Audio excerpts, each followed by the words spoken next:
interesting photograph in the Sussex Express, which made last Monday's council meeting online on Tuesday. Something of a record. It's a very long story. You can see it on the Sussex Express. Tap the photograph, you get a very long story. Same photograph, very similar story, in the Argus today. You may recall that everyone's dander was riz at the 30th of May meeting of the District Council, because when the opposition came, when the opportunity came to change the leadership, the Lib Dems sat on their hands. Now, I've been looking for a reason, because they won't tell, will they?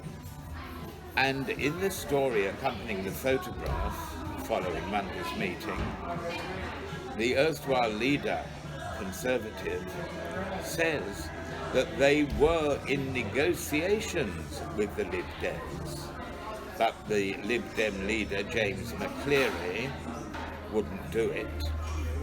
And one wonders if those negotiations were still continuing at the meeting before last, and that is why the Lib Dems sat on their hands, hoping for a better deal than they were offered.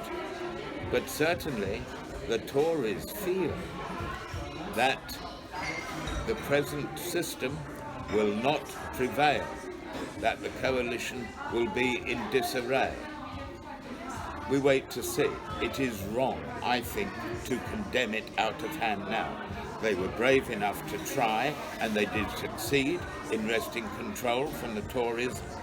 But come January next, we may be a little more critical of the achievements, because as yet, well, no, I won't say what I was thinking of saying, but as yet it is too soon. Let's see what happens and which of the two groups forming the coalition, or three, four, which of the two main groups will actually do the leading. It was most interesting on Monday that the Green Party did get through full council a motion to acknowledge climate change and do something about it. But as was pointed out at the meeting, no costs were given. So the policy has been adopted, but what is it going to cost? And on that, everyone is in the dark. We need some eco-light on this subject, I think.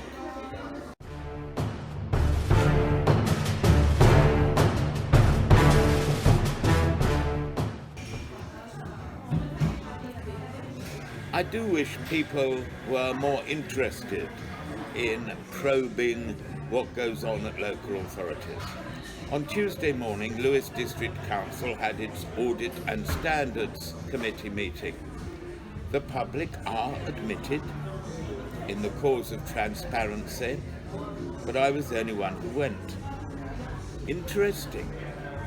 Let me just say, the scandal, and that is even too mild a word for it, the scandal about the HMRC business not going for about 5 months is not reported in the internal auditor's report.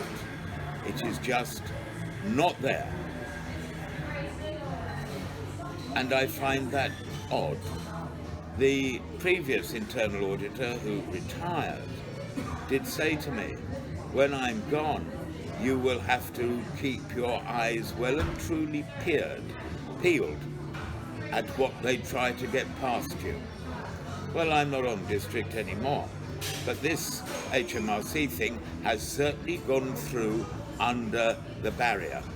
And when I spoke to 2 officers after that meeting, I was told, "Oh, no, we have been working on it since February." I said, "I don't think you have. You didn't react until June." "Well, no, we were looking, but perhaps our communications aren't good enough."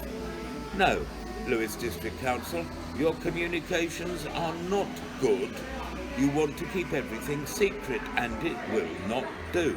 So let the internal auditor know about the tarry-diddle with HMRC, will you?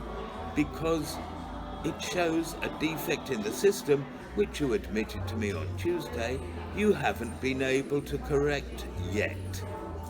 Moving swiftly on, or even backwards, you may well remember the 49 sites, or was it 51? You see, they couldn't count even in those days. And the trouble it caused. An independent report has been commissioned, and it makes a very interesting report in saying, part 29, delegation, too much authority was delegated to the chief executive at the time, one Jenny Rowlands, the leader of the council at the time, one Page, wasn't his name Page, and the leader of the opposition, one Sarah Osborne. Too much power was delegated to them to deal with it. So all three were culpable. Anyway, the next thing is very pertinent, considering the new membership of the council, the cabinet, and everything else, because recommendation 31 by the independent person says, the council does not undertake a skills audit of councillors in order to inform their personal development. This means that decision-making bodies such as Cabinet might be lacking in certain skills or not maximising skills. Now, did that happen by default, or was it just engineered that members were not trained specifically? And then it ends up, conclusion 32,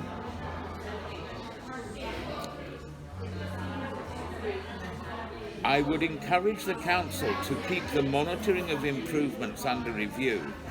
And here's the thing, and consider the introduction of member training in effective decision-making to ensure that there is robust and confident challenge of officer recommendations.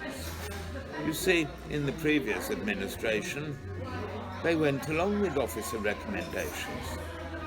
This must not be allowed to continue. And one last thing. It was reported at that meeting that for the 5th year running, the council's accounts will not be ready for submission by the due date. In the last administration, I was on the Audit and Standards Committee, and I was rather tired, along with the chair, Mike Chartier, of seeing for 3 years we had missed the deadline. Last year was year 4, this year is year 5, and the committee resolved last year that this missing of deadlines must cease.